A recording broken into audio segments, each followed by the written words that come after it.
Now, Ryan, you're walking 5,000 miles across the U.S. You've completed about 3,000 miles, and you're raising awareness for PTSD and saving lives. But why 5,000 miles, and why now?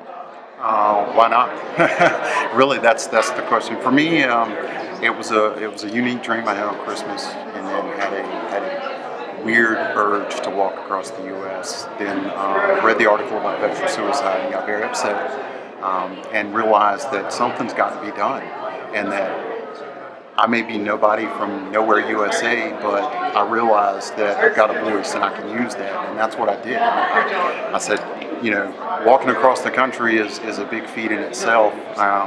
A lot of people laughed at me because they knew I wanted to go to California again. They're like, there are easier ways to get there, but for me it wasn't about that. It was the journey itself. It's the journey of saving lives, of educating people on how serious PTSD is and how many lives that it takes every single day. And really, that's the drive. That's what keeps me going. When I get people that honk and say thank you for what I'm doing, and for those that don't know what PTSD is, it gives me a chance to educate them and inspire them. On the subject of PTSD, what is the biggest misconception? That we're all crazy. There's a social stigma related with mental disorder, and it's you're crazy, and that's the biggest barrier that I've encountered on this journey. Everyone knows someone with a mental disorder. Everyone. I don't care who you are. Everyone, whether it's depression, manic depressant, anxiety, bipolar disorder, or PTSD, everyone knows someone. So to stereotype and to label someone with you're crazy is the wrong thing to do. But that's what society does, because that's the way we have been conditioned. And really, it's getting over that and saying, hey, we're not crazy. We're all crazy. It's just to what level of crazy. It's right. Learning how to deal with the things that we've gone through, the things that we go through, and knowing that you're not alone. There are others out there that have gone through the same thing, that feel the same way, and they're right there with you, so you're not alone. Now, you're 3,000 miles into a 5,000 mile journey. What's been the highlight, and what's been the biggest, oh my God, am I really going to keep doing this? Biggest highlight I would have to say is the people that I meet. I've had the wonderful and privileged, honored opportunity to meet guys like Marcus Luttrell, who looked at me like I was crazy when I told them what I was doing. I've met, other veterans that have I've seen it in their eyes. I've seen they are in that dark place. They're in that moment where they want to just say that's it, and they see me and they go, man, thank you. This is what I needed. I needed to see you because it helped. Praise God. That's really that's the number one. That's what keeps me going.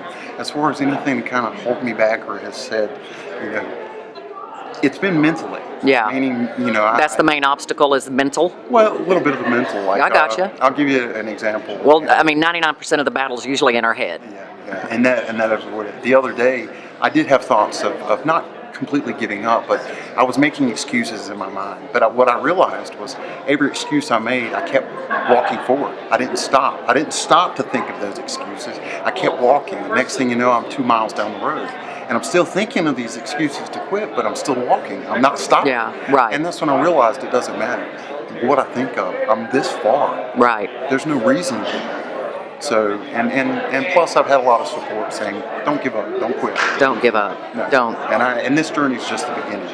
Now, what is the best advice you could give someone, a veteran, active military, who is suffering from PTSD, or anyone, and they come up to you and they say, I don't know what to do? What is your best advice? Best advice is reach to people you know and you trust. A lot of times we isolate ourselves and we fall into drug addiction or alcoholism or whatever. To numb out? Right, to numb the pain. And it's find organizations, because there are organizations out there with guys, men and women, just like you, suffering the same way you're suffering with their life the same way you are. You're not alone. You're not alone. You're not by yourself. There are other people. They may not be in the exact same situation, but they know what you're going through. Right. They feel your pain. There's a touch point. Right. And when you get together and you communicate with those people, you get a sense of relief. You get some weight lifted off your shoulders. And really, that could be that one defining moment. For someone else, never give up on someone who's suffering from PTSD. Never quit. Never stop. Right on. You know, be there for them. You don't have to physically be there. Be there with them. Be Let there. them know that Right. you're there. That's the biggest thing. Now, how can people either follow you or follow your journey? On my Facebook page, Instagram, and Twitter. Instagram is 5,000 Mile Discovery. Twitter is 5K Mile Discovery. And Facebook is 5,000 Miles Discovering America's Heroes. Ron, thank you, and thank you for your service. Not a problem.